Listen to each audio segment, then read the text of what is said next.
కాంగ్రెస్ ఏడాది పాలనపై చార్జ్షీట్. గడిచిన ఏడాది కాంగ్రెస్ పాలన 6 అబద్ధాలు 66 మోసాలతో సాగిందని బీజేపీ సీనియర్ నాయకుడు రావుల రామ్నాథ్ పేర్కొన్నారు. తప్పుడు వాగ్దానాలతో కాంగ్రెస్ అధికారంలోకి వచ్చి ఏడాది పూర్తయినా ఇప్పటికీ కూడా ప్రజలకు ఇచ్చిన హామీలను నెరవేర్చలేదన్నారు. జిల్లాలో 50% మంది రైతులకు రుణమాఫీ కాలేదన్నారు.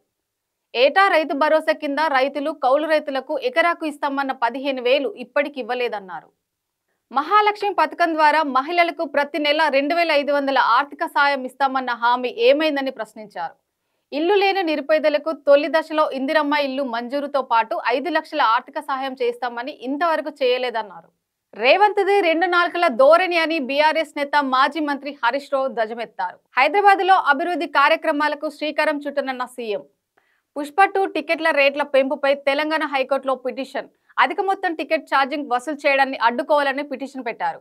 బెనిఫిట్ షో పేరుతో 800 రూపాయలు వసూలు చేయడం అన్యాయమన్నారు పిటిషనర్. చివరి నిమిషంలో సినిమా రిలీజ్ ను ఆపలేమన్న high court. Pushpa 2 Telangana high court line clear. తదుపరి విచారణ 2 వారాలకు వాయిదా.